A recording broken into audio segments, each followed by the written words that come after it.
The chair beside Vane Thorn had been empty for exactly 3 minutes, and in that time, 4 different people had walked toward it and changed their minds. Aurelia Marchetti had watched all 4 of them do it. She'd watched them slow their steps as they got close, catch sight of the 2 men standing behind Vane's shoulders like carved stone, and suddenly remember somewhere else they needed to be. It was almost funny, if you didn't know what kind of man made grown adults lose their nerve in a room full of diamonds and old money. She knew exactly what kind of man he was. Everyone in Monte Carlo did. The auction hall smelled like candle wax and expensive perfume, the kind of place where silence cost more than sound. Crystal chandeliers threw soft light over velvet-draped tables, and somewhere a string quartet was playing something slow and forgettable. Aurelia had been on her feet since 6 that morning, hunched over a magnifying glass in the authentication room 3 floors below, checking ink samples until her eyes burned and her neck ached. She hadn't planned on staying for the actual auction. She hadn't planned on sitting anywhere near Vane Thorn. But then she saw the document in his hands. It was a maritime shipping charter, nearly 200 years old if it was real, bound in cracked leather and sealed with a wax stamp that caught the light like old blood. The auctioneer had already announced the opening bid, €4 million, and the room had gone quiet with that particular hunger rich people get when something rare is about to change hands. Aurelia's stomach dropped the second she saw the ink. She didn't think. She just walked. Her heels clicked against the marble floor, and she felt the room's attention shift toward her the way a held breath shifts when someone finally exhales. She was aware of how she must have looked. Tired, underdressed compared to the gowns and tailored suits around her, curves that didn't fit into the sleek, sharp-edged elegance of the room. She didn't care. She'd learned a long time ago that being underestimated was sometimes the fastest way into a room nobody wanted you in. The 2 men behind Vane's chair moved before she'd taken 3 steps. One of them shifted his jacket just enough to remind her what was underneath it. Aurelia kept walking anyway. "Signorina," his voice was flat, a warning wrapped in politeness. "That seat is taken." "By who?" she asked, not stopping. "I don't see anyone in it." Up close, Vane Thorn was harder to look at than his reputation suggested, not because he was frightening, though he was, but because he looked bored, the way men look when danger has become so routine it no longer interests them. Dark hair, a jaw that hadn't smiled in what looked like years, and eyes that tracked her like he was already calculating 3 different outcomes to whatever she was about to do. He didn't tell his men to stop her. He just watched. Aurelia sat down.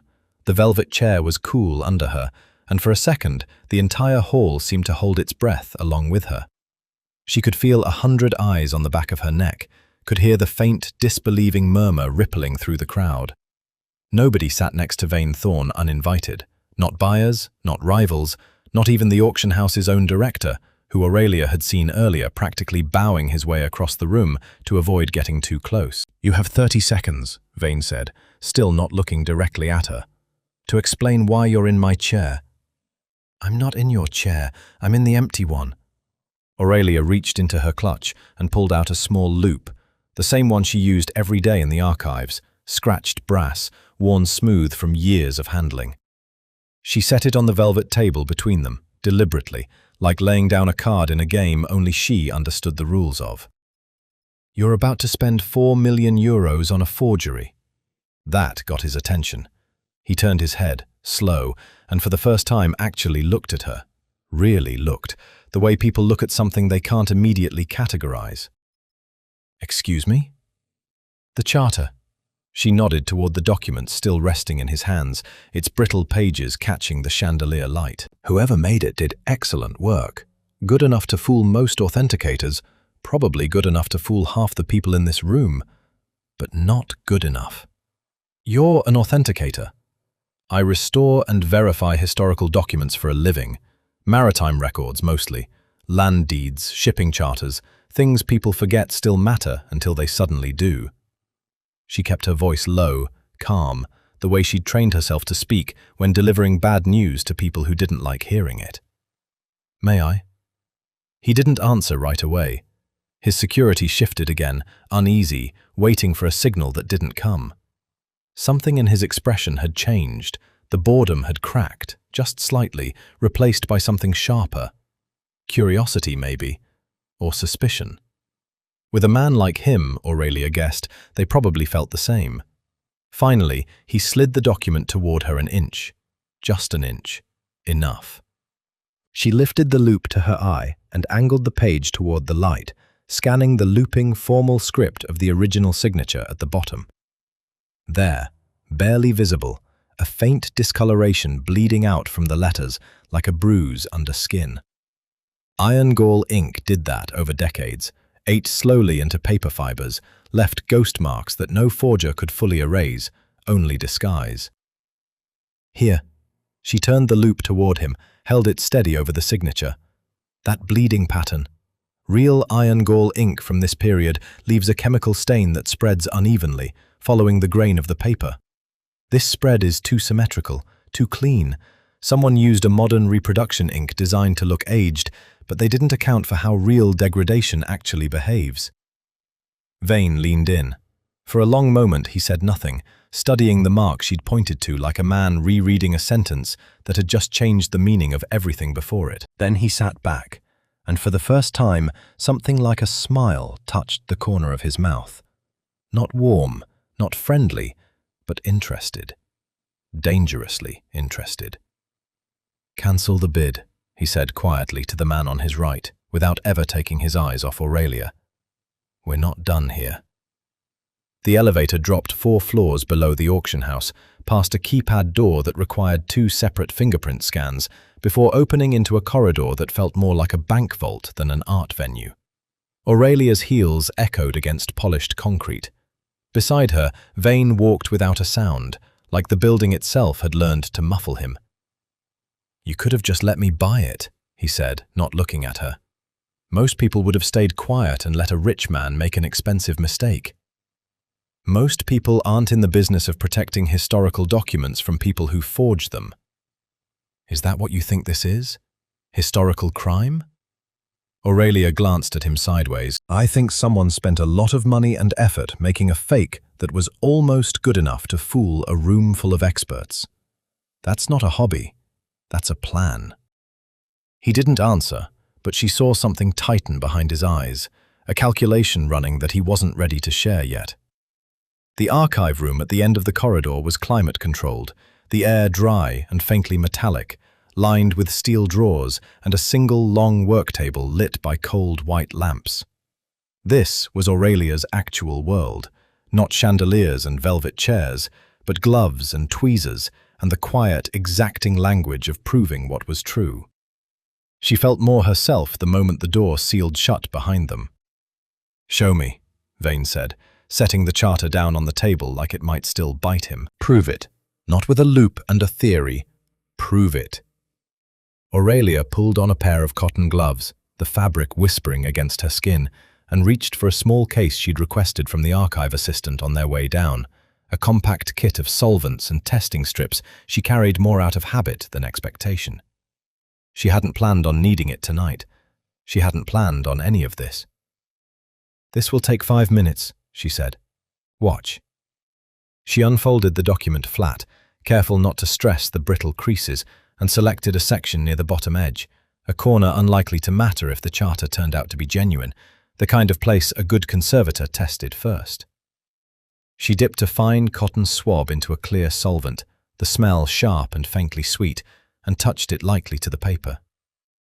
"Real iron gall ink is stable once it's fully oxidized," she explained, more to steady her own hands than to teach him anything. "It won't lift with a mild solvent. Modern inks trying to mimic that look, even good ones, usually have a synthetic binder holding the pigment to the surface. That binder responds differently." She waited. 3 seconds. 5. A faint brown smear bled onto the swab. Vane leaned forward, and for a moment neither of them spoke. The stain sat there between them, small and undeniable, proof that something enormously expensive was also enormously fake.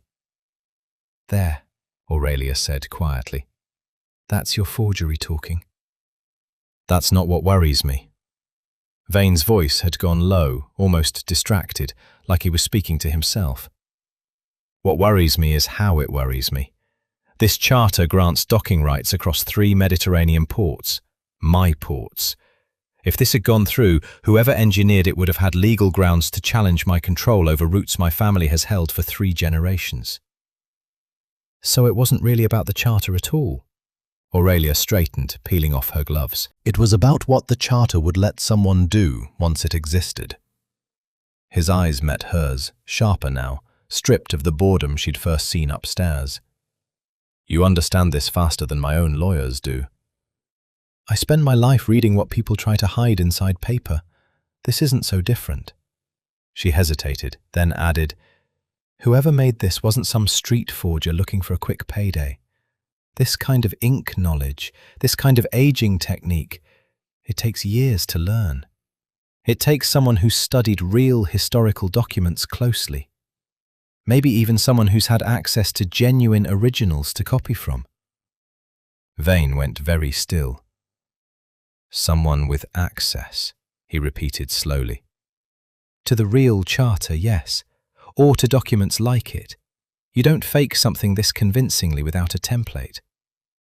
Aurelia folded her arms, watching him process it. Which raises a question you probably don't want to ask out loud in a room full of security cameras. Which is? Who in your world has ever seen the real one? The silence that followed lasted longer than she expected.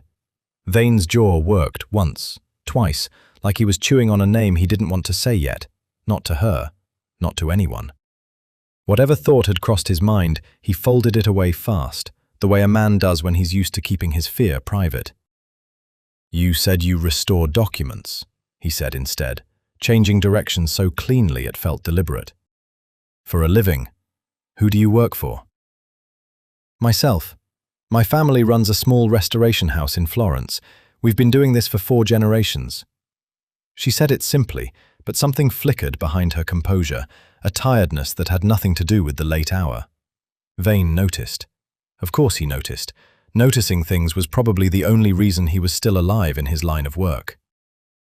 There's more to that sentence, he said. I can hear it. Aurelia looked at him for a long moment, weighing how much a stranger, a dangerous, powerful stranger, deserved to know about her life after one solvent test and one uncomfortable elevator ride. There is, she admitted, but it's not a 5-minute story. Vane picked up the ruined corner of the forged charter, turning it once in the light, his expression unreadable. Then he looked back at her, and for the first time, his voice lost its edge entirely. Good, he said, because you're not leaving my sight until I understand exactly what almost happened here tonight. Pack your things, Miss Marchetti. We're taking my plane to Florence in the morning. The jet cut through morning cloud cover at 30,000 feet, and Aurelia sat across from Vane Thorne in a cabin that probably cost more than her studio's entire annual budget, trying not to think about how strange her life had become in the span of 12 hours. She'd barely slept. After the archive room, there had been a car, a hotel suite she hadn't asked for, and a text message from Vane's assistant at 6 a.m. telling her a driver would collect her at 7. She hadn't argued. Something told her arguing with Vane Thorne wasn't really an option. Not because he'd force her, but because some quiet, curious part of her didn't want to say no. You haven't touched your coffee, Vane said, breaking the silence. He was seated with his legs crossed, a folder open on his lap that he hadn't looked at once since takeoff. I don't usually fly private, or fly at all, honestly. My work doesn't exactly come with travel budgets. Aurelia wrapped her hands around the cup anyway, more for warmth than anything. I keep waiting for someone to tell me this is a mistake. It's not a mistake. He studied her the way he'd studied the charter the night before, patient, exacting, like he was looking for the seams in something that claimed to be genuine. You said last night there was more to your story, about the restoration house. Aurelia looked out the window at the clouds sliding past, silver and endless, and decided that a man who'd just watched her expose a €4 million forgery had probably earned a little honesty in return. My family has run Casa Marchetti for 4 generations, she said. My great-grandfather started it after the war, restoring documents nobody else wanted to touch, deeds, letters, things that had survived fires and floods and worse. My grandmother taught my mother taught me. We're not famous, we're not rich, but we're good. People used to come from all over Europe because they trusted us with things they couldn't replace. Used to. She exhaled, and the tiredness she'd been holding back since the auction hall finally showed through. 6 months ago, my mother took out a loan, a small one, to cover repairs on the building. The roof had started leaking onto the archive room, and we couldn't risk the collection. It seemed simple enough at the time. Reasonable terms, quick approval, a lender who didn't ask too many questions. That's never a good sign. No, Aurelia said quietly. It isn't. 3 months in, the terms changed. Interest rates that weren't in the original paperwork, fees that appeared out of nowhere.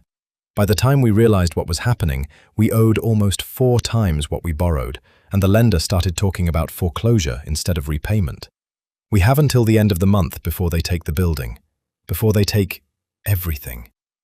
Her voice cracked slightly on the last word, and she hated that it did. Hated giving a stranger, even this stranger, a window into how frightened she actually was. Who's the lender? Some holding company. Meridian Cross Capital, I think it was called. My mother has all the paperwork. It's registered somewhere in Luxembourg, one of those shell structures designed so you can never actually find the person behind it. We tried. Our lawyer tried. It's like chasing smoke. Vane had gone very still. It was the same stillness she'd noticed in the archive room the night before, right after she'd asked him who in his world had ever seen the real charter.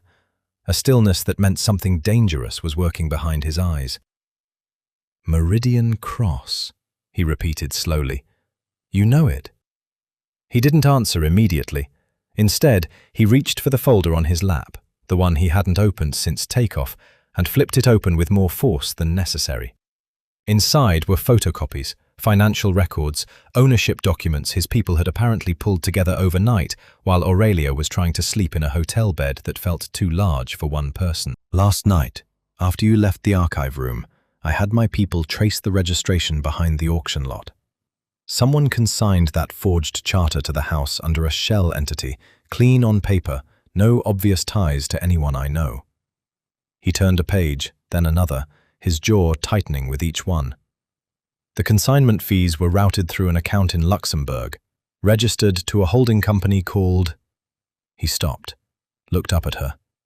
Meridian Cross Capital. The cabin seemed to shrink around them. Aurelia felt the coffee cup go cold in her hands, felt the strange, dizzying sensation of 2 separate nightmares folding into one. That's not possible, she said, even as some instinctive part of her recognized it was exactly the kind of impossible that turned out to be true. That has to be a coincidence. There are thousands of shell companies in Luxembourg. There are, Vane agreed, but not thousands that just happened to fund the same forgery operation that tried to steal my shipping rights and is now trying to steal your family's building. His voice had dropped into something colder, more focused, the boredom from the auction hall completely gone, replaced by the sharp, controlled fury of a man recalculating every threat around him. Someone is using the same financial architecture to attack both of us, which means this was never just about a piece of paper in an auction hall. Aurelia stared at him, her mind racing to catch up with what he was suggesting. You think we're connected? That whoever did this to your charter is the same person threatening my family? I think, Vane said, closing the folder slowly, that last night I sat down next to a woman who accidentally walked into the middle of something far bigger than either of us realized. And I think by the time we land in Florence, we're going to need to figure out exactly how deep it goes, and who benefits from watching us both lose everything at once. Casa Marchetti sat on a narrow street near the Arno, its stone facade weathered by centuries of river fog, its windows shuttered against the afternoon heat. Aurelia hadn't been home in 3 weeks, and walking through the front door with Vane Thorne 2 steps behind her felt like introducing 2 entirely separate lives to each other and hoping they didn't collide. It's smaller than I expected, Vane said, glancing up at the exposed wooden beams, the shelves of leather-bound ledgers, the faint smell of old paper and beeswax that clung to everything in the building. It doesn't need to be big, it needs to be right. Aurelia set her bag down on the work table and pulled the shutters closed, letting her eyes adjust to the dim, amber light. This was her real home, more than the apartment upstairs, more than anywhere else in the world. 2 days of forgery, betrayal, and shell companies had left her exhausted, but stepping into the studio steadied something in her chest. Her mother, Isabetta, appeared from the back room, wiping ink-stained hands on her apron, her expression shifting from surprise to wary curiosity when she saw the man standing beside her daughter. "Mama, this is Vane Thorne," Aurelia said carefully. "He's helping with the Meridian Cross situation." Isabetta's eyes narrowed, sharp despite her age, taking in the tailored suit, the quiet authority in how he stood, the 2 men who'd stayed by the car outside rather than crowding into her workshop. "You brought a stranger into this house to help with our debts." "He has his own reasons," Aurelia said. "Trust me, they're connected to ours." It took an hour to explain everything: the auction, the forgery, the ink test, the shared shell company, and by the end of it, Isabetta had gone quiet in the particular way she did when she was frightened, but refused to show it. She retrieved a locked drawer from beneath her work table, the one that held the family's private registry, a leather-bound ledger of every major restoration Casa Marchetti had performed for the past 60 years, along with copies of documents too sensitive to keep anywhere else. If someone is forging historical maritime charters well enough to fool a Monaco auction house, Isabetta said, laying the registry open on the table, they didn't learn that skill from nothing. Someone trained them, or someone gave them access to real originals to study. Aurelia felt a chill she recognized from the archive room in Monaco, the sense of a pattern assembling itself just outside her vision. She pulled on cotton gloves and began paging through the registry, searching for any prior restoration jobs involving Mediterranean shipping charters, anything that might connect to the family Vane represented. It was nearly 2 hours before she found it. A restoration entry from 11 years earlier, a maritime charter belonging to the Thorne Shipping Syndicate, brought in by a young relative for cleaning and preservation. The client's name was listed in her mother's careful handwriting: Cyprian Thorne. Aurelia went very still. She turned the registry toward Vane, watching his face as recognition hit him. "My cousin," he said quietly, his voice flattening into something dangerous. "Cyprian had our family's original charter restored here, 11 years ago." "He'd have had access to it," Isabetta said. "Extended access if the restoration was thorough. Weeks, sometimes months, depending on the damage." "Long enough to study every detail," Aurelia added. "The ink composition, the paper grain, the signature style. Long enough to learn exactly how to fake it." Vane's jaw tightened, but he said nothing yet. Aurelia could see him fighting the instinct to believe it, the way people do when the person betraying them is family. "That's circumstantial. Cyprian isn't the only one who's ever seen that charter." "Then let's make it less circumstantial," Aurelia said. She retrieved the forged document itself. She'd insisted on bringing it from Monaco, sealed and protected, and carried it to the back of the studio, to a small examination table fitted with a specialized ultraviolet lamp her mother used for detecting old restoration work and hidden watermarks. "Turn off the lights," she said. The studio fell into a soft, violet darkness as the UV lamp hummed to life above the forged charter. Aurelia adjusted the angle slowly, watching the fibers of the paper glow faintly under the light, searching for anything that wouldn't show under normal illumination. Chemical inconsistencies, hidden marks, the invisible signature every forger unknowingly leaves behind. Near the bottom corner, almost buried beneath the fraudulent signature, something bloomed into visibility. A small, circular impression pressed faintly into the paper fibers. Not ink, but the ghost of physical pressure, the kind left by a wax seal or a signet ring pressed too hard against a page while someone worked. Aurelia leaned closer, her breath catching. The mark was small, intricate, a stylized anchor wrapped in a coiled rope, distinctive enough that it couldn't belong to just anyone. "Vane," she said quietly. "Come look at this." He crossed the room in 3 strides, and the moment the mark came into focus for him, something in his expression collapsed. Not shock, exactly, but the particular grief of a suspicion finally confirmed. "That's Cyprian's ring," he said, his voice low and rough. "Our grandfather gave it to him when he turned 21. He's worn it every day since. He must have leaned on the paper while he worked, pressed the design in, without realizing it left a trace under UV light." "Whoever forged this charter," Aurelia said carefully, "did it wearing that ring." The silence that followed was heavy, charged with something that felt less like anger and more like heartbreak. Vane stared at the faint anchor pressed into the page, his hands curling slowly into fists at his sides. "He didn't just try to steal my shipping routes," he said finally, quietly, almost to himself. "He used the one place in the world I actually trusted, this studio, your family, to learn how to destroy me. And in the process, he tried to bury your family along with mine." He looked up at Aurelia, something fierce and resolved settling behind his eyes. "We're going to need proof stronger than a ring mark," he said, "which means we're going to need to follow the money, all the way to wherever Cyprian's been hiding it." Zurich, in early autumn, was all grey stone and colder light, the kind of city that seemed built to keep secrets rather than reveal them. Aurelia stood beside Vane in the marble lobby of a private banking institution that didn't advertise its name on the door, watching him speak in low, controlled tones to a bank director who clearly wished he were anywhere else. It had taken 4 days to get here, 4 days of legal groundwork, of Vane's lawyers drafting requests that walked the careful line between demand and diplomacy, of Isabetta back in Florence combing through decades of restoration records for anything else connecting Cyprian to the forgery. Aurelia hadn't stopped moving since Monaco.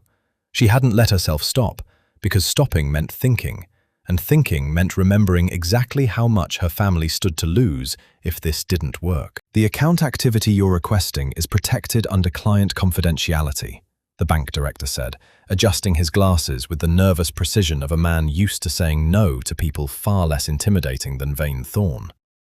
"The account belongs to a shell company that financed a criminal forgery," Vane said, his voice even, controlled, dangerous in its calm. "I'm not asking you to violate confidentiality. I'm asking you to confirm what your own compliance department already flagged 18 months ago, when Meridian Cross Capital's transaction pattern triggered an internal review that conveniently went nowhere." The director's expression flickered, just slightly, just enough to confirm Vane wasn't guessing. 20 minutes later, they were seated in a private records room 3 floors below street level, surrounded by locked filing systems and a single archivist who moved through decades of paper trails with the practiced efficiency of someone who'd done this 1,000 times before. Aurelia had expected sleek digital screens, not this. Rows of physical ledgers, historical account records dating back further than she'd imagined, the entire vault humming faintly with old climate control systems. "This is where the historical documentation lives," the archivist explained, setting a thick folder on the table between them. "Digital records only go back so far. For anything requiring a full ownership trail, we still rely on the original filed paperwork." Aurelia's expertise turned out to matter here in a way none of them had expected. The account ownership records were layered in exactly the kind of bureaucratic maze she'd spent years learning to untangle in her own work. Old registration forms, notarized amendments, signature verifications that required the same patient, meticulous reading she used to authenticate historical documents. "There," she said finally, after nearly 2 hours of cross-referencing, pointing to a signature on a 2019 amendment form that transferred partial ownership of Meridian Cross Capital. "Compare this to the account opening documents from 3 years earlier." Vane leaned over her shoulder, close enough that she caught the faint scent of him, something clean and expensive, undercut by the tension he'd been carrying since Florence. He studied the 2 signatures, the subtle inconsistencies in pressure and slant that Aurelia had trained herself to notice instinctively. "Same person," he said slowly. "Different names." "Cyprian didn't just fund the forgery," Aurelia said. He built the entire financial structure years in advance. This wasn't a spontaneous betrayal, Vane. He's been planning this for a long time. The rest of the afternoon dissolved into careful, exhausting cross-referencing, printing requests, waiting for archived documents to be retrieved from deeper storage, building a paper trail Vane's lawyers could eventually use. By early evening, the records room had gone quiet except for the archivist somewhere down the corridor and the low hum of the printer finishing its final requests. Aurelia sat back in her chair, rubbing her eyes, feeling the accumulated exhaustion of 8 days finally catch up to her all at once. Vane sat across the table, watching the printer's slow, mechanical progress with an unfocused expression, and for the first time since Monaco, neither of them seemed to have anything urgent left to say. "You could have told me none of this," Vane said quietly, breaking the silence. "The loan, your mother, everything. When I offered to help investigate the charter, you could have just let me chase it on my own and stayed out of it entirely."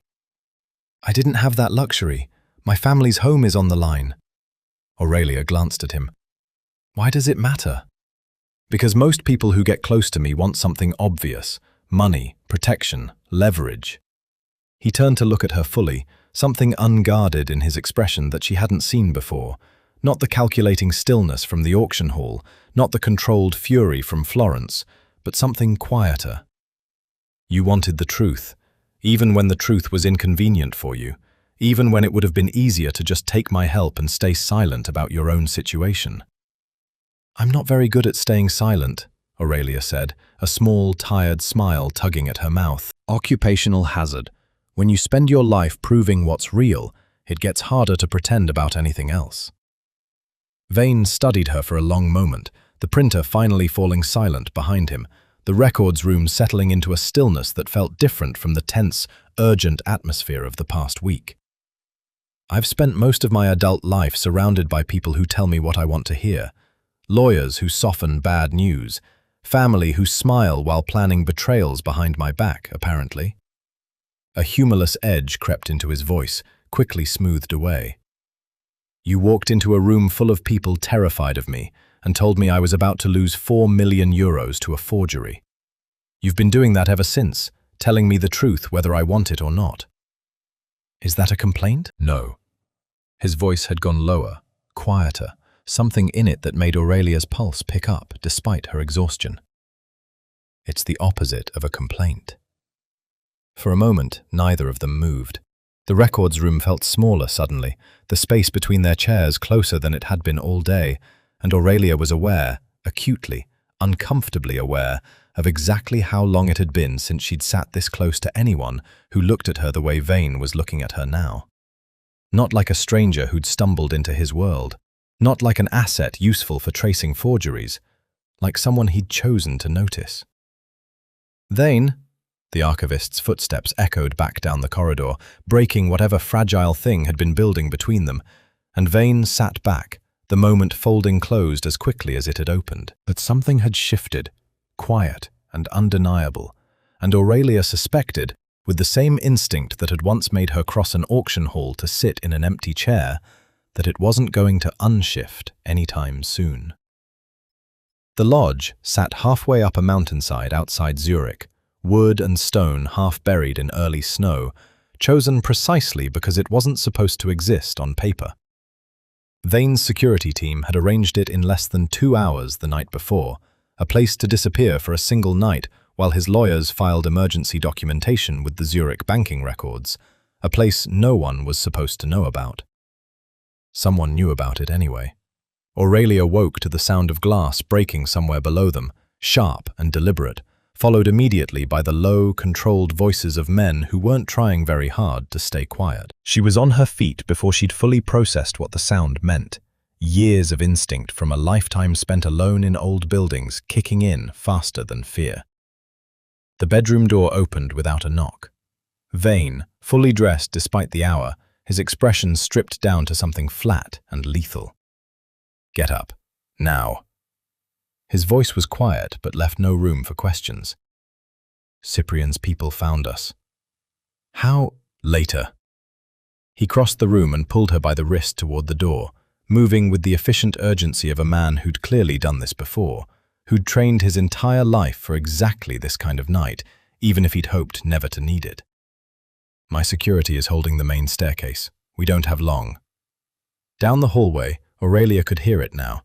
Heavier footsteps, the particular percussion of men who carried weapons and knew how to use them, voices calling out in short, clipped instructions. Vane's 2 guards from the car were already positioned near the top of the main stairs, weapons drawn, faces grim in a way that told Aurelia exactly how serious this had become.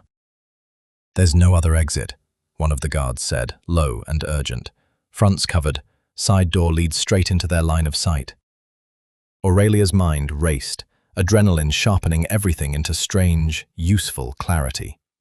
She thought of the property blueprints she'd glanced at the night before, out of pure habit, the same reflexive curiosity that made her study every old building she entered, cataloguing details the way she catalogued documents.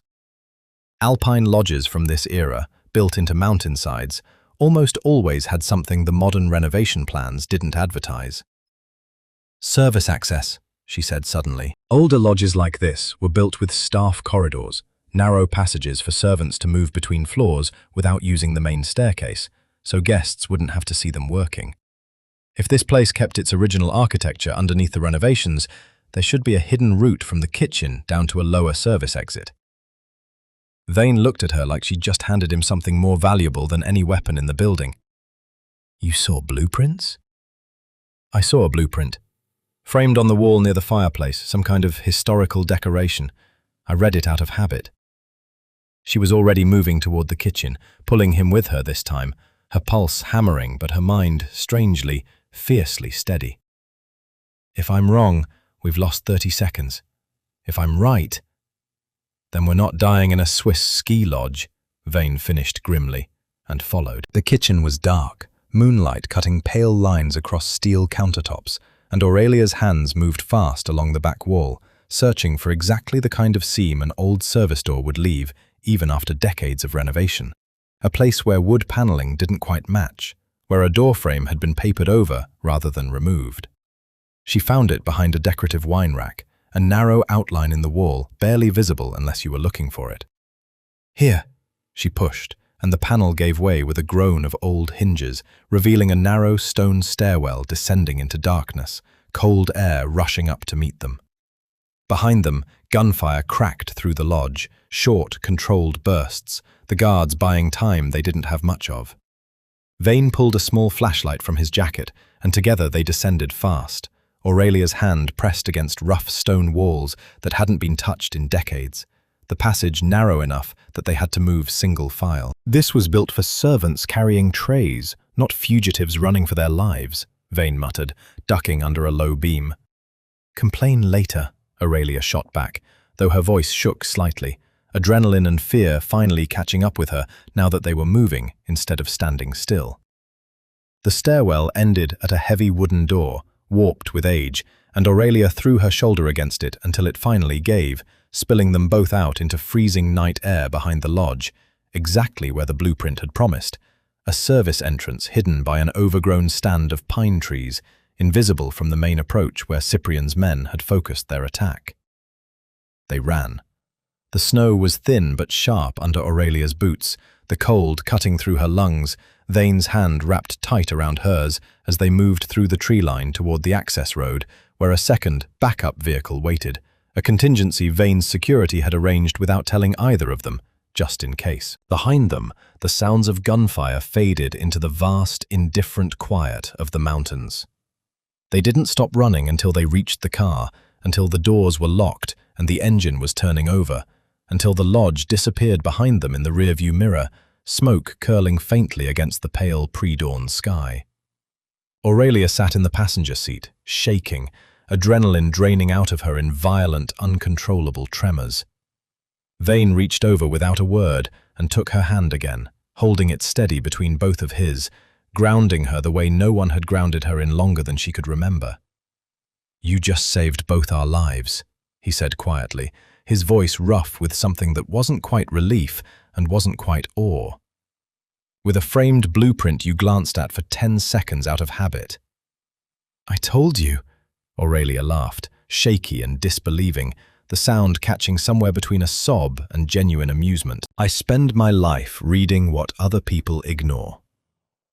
Vane looked at her for a long moment, the car's dashboard lights carving soft shadows across his face, something fierce and unguarded settling behind his eyes. Cyprian just tried to have us gone, he said, which means he's done pretending. And so am I.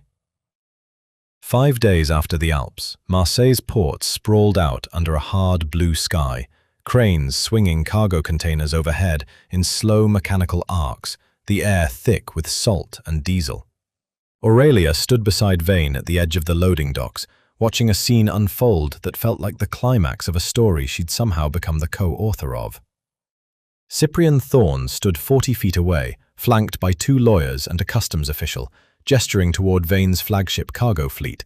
3 enormous container ships idled at berth, their engines silent, their crews standing uneasily on deck watching the confrontation building on the dock below them. "He's using the forged charter to claim legal seizure rights," Vane said quietly, his jaw tight. "If the port authority accepts it before we can intervene, he ties up my entire fleet in litigation for months, maybe longer." "Then we make sure they don't accept it," Aurelia said. They'd flown from Zurich to Florence, then Florence to Marseille, moving fast enough that Aurelia had barely processed the last week of her life, the forgery, the Alps, the quiet, charged moments in the Zurich records room that she still hadn't let herself think too carefully about. But the Zurich bank records were in her bag now, along with the UV photographs from her mother's studio and a formal authentication report bearing her professional seal, and for the first time since Monaco, she felt something steadier than fear. She felt ready. Cyprian spotted them approaching and went very still, his expression sliding from confident authority into something colder, more calculating. He was younger than Vane, leaner, with the same dark hair and sharp bone structure, but none of the weight Vane carried in his stillness. Cyprian moved like a man who'd never quite earned the confidence he performed. "Vane," he said the name evenly, though Aurelia caught the flicker of surprise underneath it. "I didn't expect you to fly in personally for this." "You tried to have me finished 9 days ago," Vane said, his voice dangerously level. "I thought showing up personally was the least I owed you." The customs official shifted, uncomfortable, glancing between the 2 men like he was recalculating exactly how much danger he'd walked into that morning. Cyprian's lawyers exchanged a quick look but said nothing, waiting. "I don't know what you're talking about," Cyprian said smoothly. "I'm here exercising a legal claim on cargo shipped under contested docking rights. Nothing more. The docking rights in that charter are fraudulent." Aurelia stepped forward, and she felt Cyprian's attention shift to her for the first time, dismissive at first, then sharpening into wariness as he registered exactly who she was. "I authenticated the original document myself. I can authenticate this one too." "And who exactly is this?" Cyprian asked, though something in his voice suggested he already knew. "Aurelia Marchetti, Casa Marchetti, Florence." She held his gaze steady, refusing to let the flicker of recognition on his face rattle her. "The same restoration studio that cleaned your family's original charter 11 years ago. The same studio whose records show exactly when you had unsupervised access to study every detail of that document." Cyprian's composure cracked, just slightly, just enough for the customs official to notice, his eyes narrowing with the first real doubt of the morning. "That's a serious accusation," Cyprian said, recovering fast, his voice tight. "You have no proof."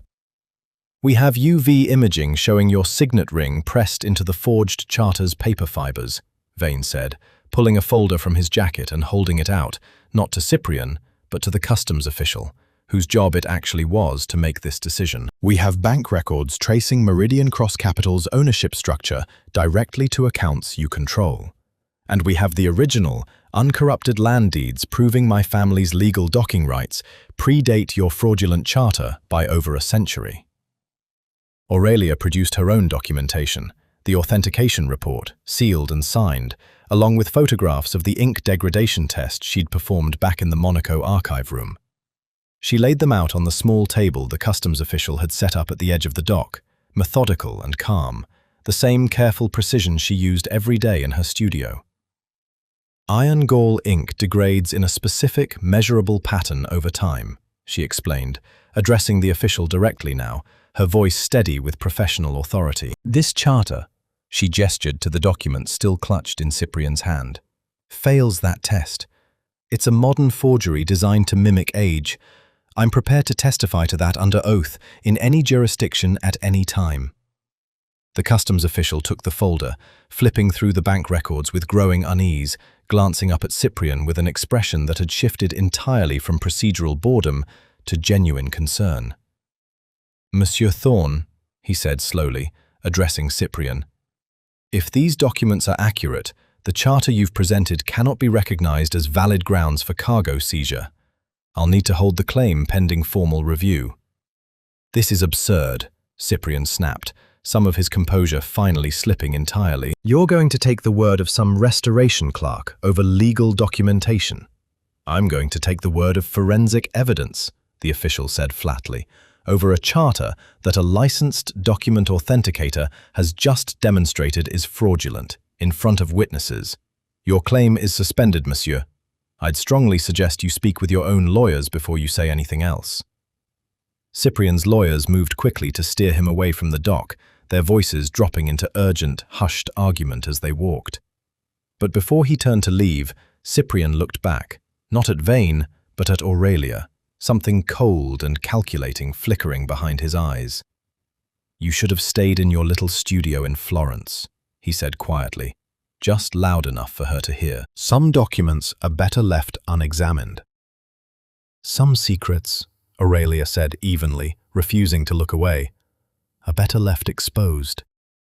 Cyprian's jaw tightened, and then he was gone, disappearing into the dockside crowd with his lawyers close behind, leaving Vane's cargo fleet idling safely at berth and the morning's crisis, for now, contained.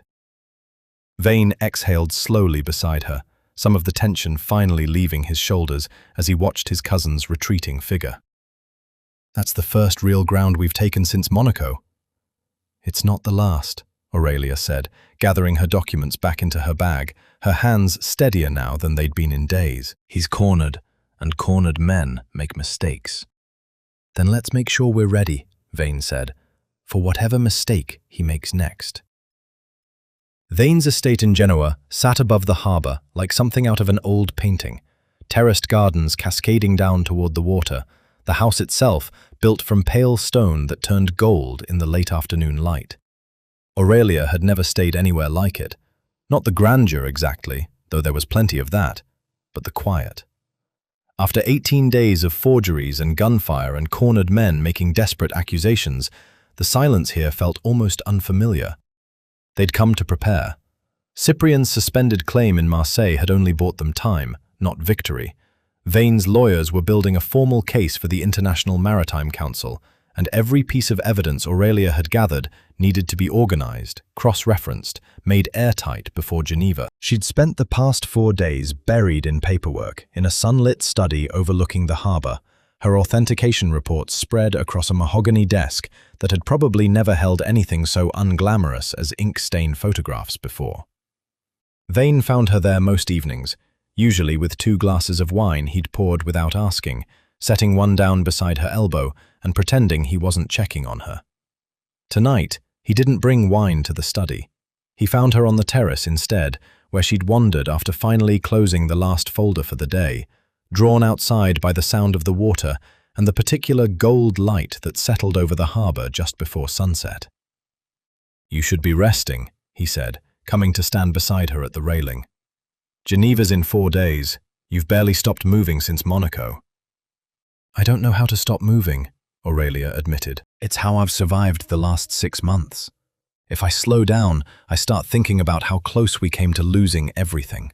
The studio, my mother's life's work, you in that lodge. She wrapped her arms around herself, though the evening wasn't cold. It's easier to just keep working. Vane was quiet for a moment, watching the last fishing boats come in below them, their lights blinking on one by one against the darkening water. I understand that better than you'd think. I've run my family's empire for 12 years the same way, never stopping, never letting myself feel the weight of any of it, because stopping felt like weakness. Cyprian used to accuse me of that, actually. Told me once that I'd built an empire and forgotten how to live inside it. That's a strange thing for him to say, Aurelia said carefully, given everything he's done since. It's stranger that he was right. Vane turned to face her fully, and in the fading light, something in his expression had softened in a way she hadn't seen before. Not the calculating stillness of Monaco, not the controlled fury of Florence, but something unguarded, almost tired. I've spent 12 years surrounded by people who wanted something from me. Loyalty I had to buy, fear I had to maintain. Even my own cousin turned out to be counting the days until he could take what I had. And then, a woman in a velvet chair sat down next to me and told me the truth without wanting anything in return. I wanted something, Aurelia said quietly. I wanted to save my family's home. You didn't know that would connect to me when you sat down. You crossed that room because you couldn't stand to watch someone get cheated, even a stranger, even a dangerous one. Vane's voice had dropped, low and rough, and Aurelia felt her pulse pick up the way it had in the Zurich records room, the same charged stillness settling between them now. That's not the same thing as wanting something from me. That's just who you are. Vane, let me finish. He reached out, gently, and tucked a strand of hair behind her ear, his fingers lingering just a moment longer than necessary. I've watched you these past 18 days.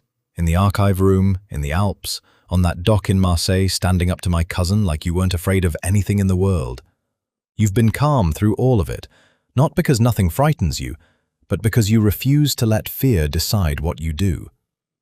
I don't know when it happened exactly, but somewhere in the middle of all this, I stopped seeing you as the woman who exposed my forgery and started seeing you as the woman I couldn't imagine going through the rest of this without. Aurelia's breath caught, the harbour and the boats and the gold evening light all fading into something distant and unimportant beside the weight of what he'd just said. I've spent my whole life being underestimated, she said softly. Too quiet for some rooms, too curvy for others, too serious to be interesting at a party. I learned a long time ago to stop expecting anyone to look past all of that and actually see me.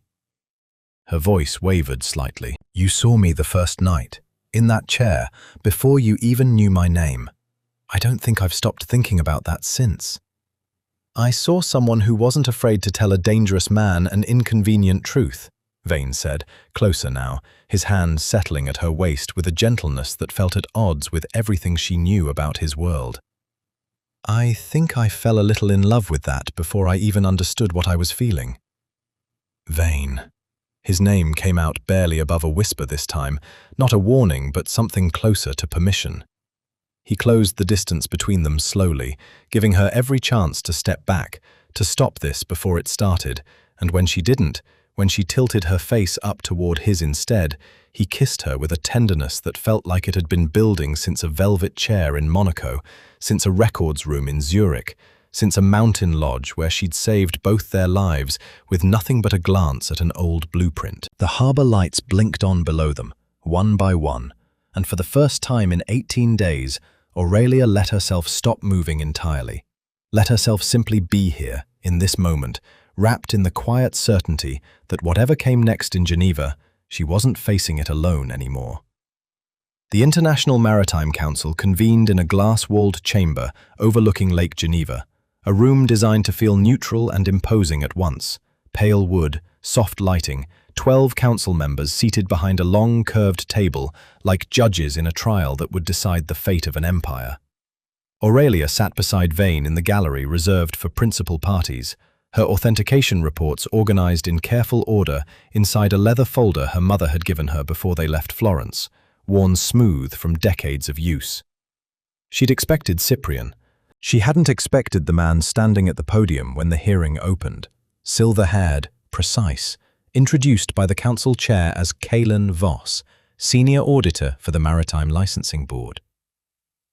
Mr. Voss has requested to address the council regarding irregularities in Thorn Maritime's operating license, the chair announced, and Aurelia felt Vane go rigid beside her. I know that name, Vane murmured, low enough for only her to hear. Voss handled our licensing renewal 3 years ago. I didn't realize Cyprian had gotten to him. Voss's presentation began smoothly, professionally, laying out a case that sounded devastating even to Aurelia's untrained ear. Allegations that Vane's shipping syndicate had operated for years under docking agreements with disputed legal origins.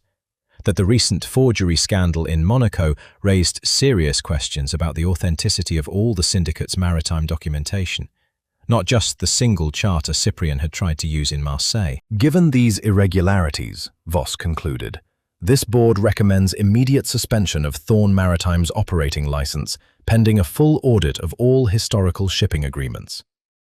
A murmur moved through the gallery. Vane's lawyers exchanged tense glances. Aurelia felt the ground shifting beneath everything they'd built over the past 3 weeks. Because Voss wasn't wrong that a forgery had happened.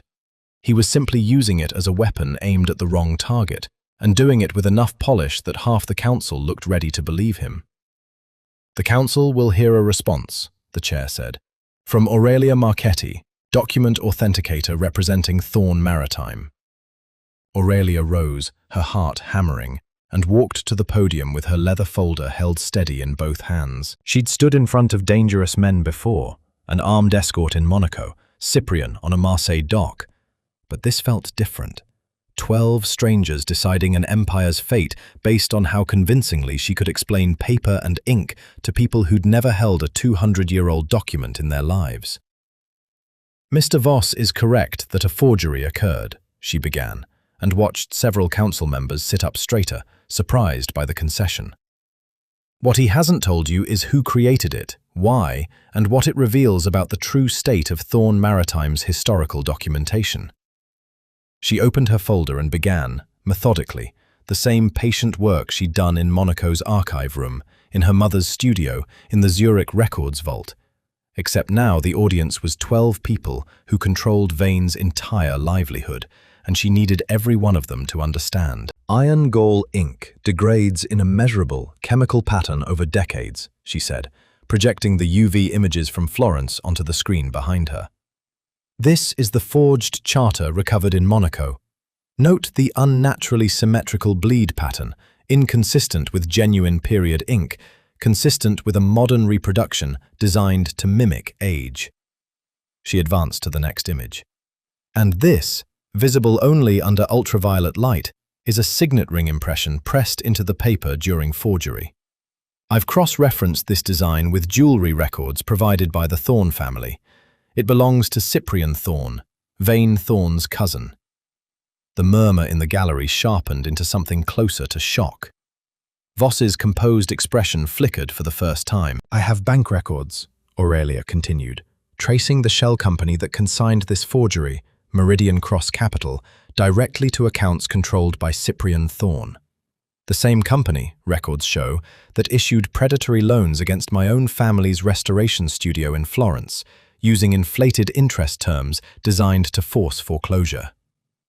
She let that settle before delivering the final blow, the piece she and Vane's lawyers had uncovered only 2 days earlier, buried in the financial records from Zurich. Further audit of Meridian Cross's transaction history shows over €3 million diverted from Thorn Maritime's own operating accounts over the past 4 years. Funds Cyprian personally authorized as syndicate treasurer, routed through the same shell structure used to fund this forgery. This isn't evidence of Thorn Maritime's documentation being unreliable, Mr. Voss. This is evidence of systematic embezzlement, conducted by the very man who briefed you before this hearing. The silence that followed was absolute. Voss's face had gone pale, his earlier polish cracking into something closer to panic as council members began murmuring to each other, several already reaching for the documentation Vane's lawyers were now distributing across the table. This is, Voss started, his voice tight. This is an attempt to distract from legitimate licensing concerns. Mr. Voss, the council chair interrupted, her voice cold. Did you verify the source of the allegations you presented to this board today, or did you simply repeat what Cyprian Thorn told you? Voss said nothing. That silence was answer enough. The chair turned to the rest of the council, her expression grim. This board will suspend today's proceedings pending a full, independent investigation into Cyprian Thorne's conduct as syndicate treasurer and into Mr. Voss's role in presenting unverified allegations to this council. She looked toward Vane, something almost apologetic in her expression. Mr. Thorne, on behalf of this board, I apologize for the disruption. It appears you and Miss Marchetti have done our job for us. Aurelia closed her folder, her hands trembling slightly with adrenaline as she returned to her seat beside Vane, who reached for her hand the moment she sat down, gripping it tight. You just dismantled Voss and exposed Cyprian's embezzlement in the same breath, he murmured, something fierce and disbelieving in his voice. I told you, Aurelia said quietly, watching Voss gather his things with shaking hands, watching the council members already deep in urgent conversation about what came next. Cornered men make mistakes. Cyprian just made his biggest one yet. He trusted someone to lie for him without checking whether the truth could survive daylight. The Thorne Maritime Executive Boardroom occupied the top floor of a glass tower overlooking Milan's skyline, and by the time Aurelia and Vane arrived, every seat around the long obsidian table was filled. 12 syndicate board members, the same governing body that had backed Vane's family for 3 generations, sat waiting in tense silence, their expressions ranging from grim to openly hostile. Cyprian sat near the far end, flanked by his own lawyers, his composure rebuilt since Geneva, but brittle at the edges, like glass that had already cracked once and was waiting to shatter again. 5 days had passed since the Maritime Council's investigation confirmed everything Aurelia had presented: the embezzlement, the shell company, the forged charter, and word had moved fast through Thorne Maritime's leadership. This meeting had been called not by Vane, but by the board itself, which told Aurelia everything she needed to know about how precarious Cyprian's position had become.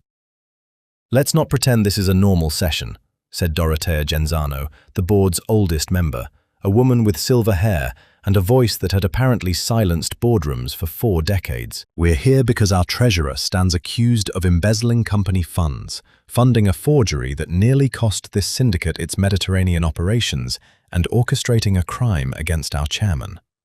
I'd like Mr. Thorne's cousin to explain himself before this board decides anything. Cyprian rose slowly, buttoning his jacket, his voice steady despite everything. Everything presented in Geneva was circumstantial: ink patterns, ring impressions, financial coincidences. 3 million euros isn't a coincidence, interrupted a younger board member near the middle of the table, sliding a printed report forward. I've reviewed the Zurich records myself. The transfers are unambiguous, Cyprian. You authorized every one of them under your own signature. I want to address the forgery specifically, Vane said, standing beside Aurelia at the front of the room, his voice carrying the same controlled authority she'd first seen in the auction hall, though nothing about him felt bored or distant now. Because I think this board deserves to understand exactly how deliberate this was. He gestured to Aurelia, and she stepped forward with the leather folder she'd carried through every stage of the past month: Monaco, Zurich, Marseille, Geneva, and now here, in the room where it would finally end. 11 years ago, Cyprian brought your family's original maritime charter to my mother's restoration studio in Florence, she said, addressing the board directly, her voice steady with the same professional calm that had once made a room full of strangers in Monaco fall silent. He had extended unsupervised access to that document for weeks, enough time to study every detail: the ink composition, the aging pattern, the exact placement of the original seal. He used that knowledge to create a forgery convincing enough to fool a room full of experts in a Monaco auction house, and specific enough to challenge your family's legal docking rights across 3 ports. She laid out the evidence methodically, the same way she had in Geneva: the UV photographs, the ring impression, the bank records tracing Meridian Cross Capital's ownership directly to Cyprian's accounts. But this time, she added something new, something Vane's forensic auditors had uncovered only 2 days earlier while preparing for this meeting. What the board may not know, Aurelia continued, is that Meridian Cross Capital's predatory lending arm didn't only target my family's studio. Financial records show at least 4 other small businesses across Italy and southern France received similarly structured loans over the past 3 years, all designed with hidden fee escalations intended to force foreclosure. 2 of those businesses have already lost their properties. This wasn't a single desperate scheme, gentlemen.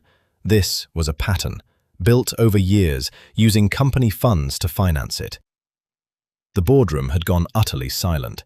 Even Cyprian's lawyers had stopped whispering to each other, their expressions shifting towards something closer to damage control than defense. "You used syndicate money," Dorothea said slowly, her voice dangerously quiet, "to fund a criminal operation that destroyed innocent families' livelihoods, in order to forge documents designed to steal control of this company from your own cousin. Is that an accurate summary, Cyprian?" Cyprian's composure finally cracked entirely. "I built half of what this syndicate has become in the past decade. Vane inherited his position. I earned mine, and I was tired of watching him make decisions I could have made better." "That's not an answer," Vane said quietly, cutting through his cousin's unraveling justification. "That's a confession." The vote, when Dorothea called for it, took less than 3 minutes. Unanimous, every board member raising their hand to formally strip Cyprian of his position as treasurer and remove him entirely from the syndicate's executive structure, effective immediately. Security appeared at the boardroom doors before the vote had even finished being recorded, waiting to escort Cyprian from the building, not violently, but with the quiet, absolute finality of a man whose entire world had just ended in the span of a single meeting. He didn't fight it. He simply looked at Vane one last time, something bitter and defeated in his expression, before turning and walking out without another word. The boardroom exhaled collectively once the doors closed behind him, tension breaking into low, relieved conversation among the remaining board members. Dorothea turned to Vane, her expression softening slightly for the first time all morning. "There's one more matter," she said. "The predatory loans issued through Meridian Cross Capital, funded with syndicate money. This board believes those debts should be voided and the affected properties released from foreclosure at company expense, including, Miss Marchetti, your family's restoration studio in Florence." Aurelia felt the words land like a physical weight lifting from her chest, 3 weeks of terror and exhaustion finally, fully releasing. "Thank you," she managed, her voice unsteady. "You don't know what that means." "I think we do," Dorothea said, glancing between Aurelia and Vane with something knowing in her expression. "This board owes you a debt far larger than a foreclosed loan, Miss Marchetti. Without your work, we'd still be trusting the man who nearly destroyed us." Vane reached for Aurelia's hand as the meeting formally adjourned, his fingers lacing through hers without hesitation, without caring who in the boardroom noticed. Outside the tall windows, Milan's skyline stretched gold and glittering in the afternoon light, and for the first time in 27 days, Aurelia let herself believe that the worst of it, the forgeries, the threats, the family betrayals, was finally, completely behind them. 8 days after Milan, Aurelia stood on the terrace of a villa overlooking Lake Como, watching the late afternoon sun scatter gold across water so still it looked painted. The mountains rose green and hazy in the distance, and somewhere below the terraced gardens she could hear the faint sound of a boat engine cutting across the lake, unhurried, the way nothing in her life had felt in over a month. It was strange, she thought, how quickly the world could return to quiet after so much noise.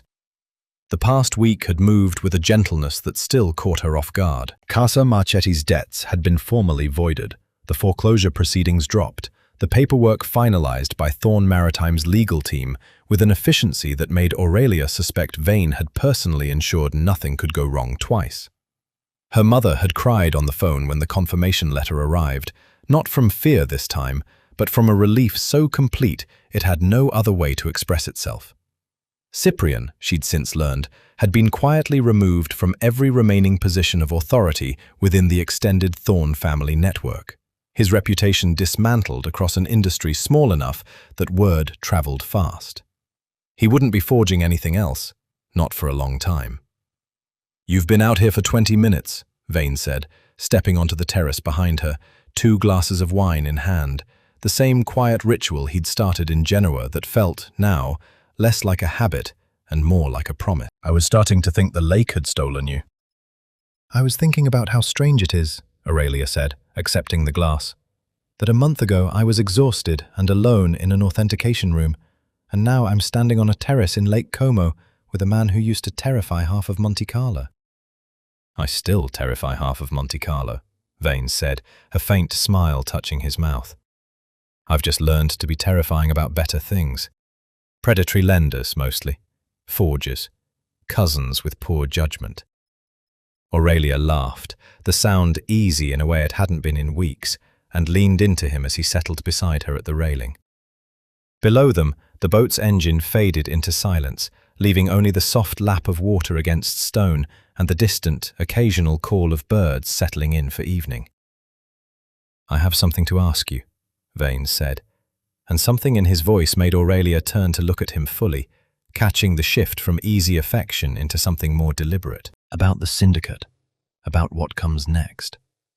That sounds ominous for a man who just spent a week untangling his cousin's crimes. It's the opposite of ominous.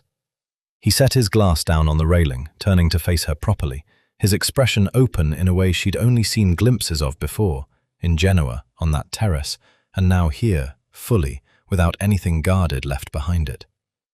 "The board and I have spent the past week restructuring the entire syndicate, not just removing Cyprian's influence, rebuilding it. Full financial transparency, independent audits, an end to the kind of opaque shell structures that let something like Meridian Cross exist in the first place. We're transforming Thorn Maritime into an international trade coalition, built on the kind of accountability my family should have had 3 generations ago." "That's incredible, Vane." Aurelia meant it fully, watching the weight of exhaustion she'd carried in him since Monaco finally, visibly, begin to lift. "You're not just fixing what Cyprian broke, you're building something better." "I couldn't have done it without you," he said. "Not the legal case, though God knows that's true too, but the reason for it. You taught me, over the past 35 days, that surrounding myself with people who tell me the truth is worth more than any empire built on people too frightened to be honest with me." He reached for her hand, holding it steady between both of his, the same grounding gesture he'd used in the car outside the Alpine Lodge, back when neither of them had known yet how much further they'd have to go together. "I want you to be part of what comes next. Not as an outside consultant, not as someone I call in when there's a crisis. I want you as chief archivist of the coalition, someone with real authority over how we handle every historical document, every ownership record, every piece of provenance that matters to this company going forward. And I want you as co-director, standing beside me, building this properly." Aurelia's breath caught, the offer landing somewhere between overwhelming and inevitable, the natural conclusion to a month that had rewritten everything she thought she understood about her own life. "Vane, that's an enormous responsibility. I run a small restoration studio in Florence. I'm not built for corporate boardrooms." "You dismantled a licensing hearing in Geneva with nothing but ink samples and bank records," Vane said, a warmth in his voice that softened every word. "You outmaneuvered my cousin on a dock in Marseille. You saved both our lives in the Alps with a blueprint you glanced at for 10 seconds. I think, Aurelia, you're exactly built for this. I think you always have been. You just needed someone to see it." "You saw it in a velvet chair," she said softly, "before you even knew my name." "I saw it," he agreed, "and I haven't stopped seeing it since." He reached into his jacket then, and Aurelia's heart stuttered as he withdrew a small, velvet box, not extravagant, not showy, simple, elegant, exactly the kind of thing she'd have chosen herself if anyone had asked. Inside sat a ring, understated and beautiful, catching the last of the golden evening light. "I'm not asking you this because of the coalition," Vane said quietly, his composure finally fully unguarded. "I'm asking because somewhere between a forged charter and a mountain safe house, I fell completely, irreversibly in love with you. And I don't want to build anything, Not a company, not a future, not a life, without you standing beside me while I do it. Aurelia looked at him, at the lake glowing gold behind him, at 35 days that had begun with an empty chair in Monte Carlo and ended here, on a terrace overlooking Lake Como, with the truth finally, completely out in the open. "Yes," she said, her voice steady despite the tears gathering in her eyes. "Yes, to all of it."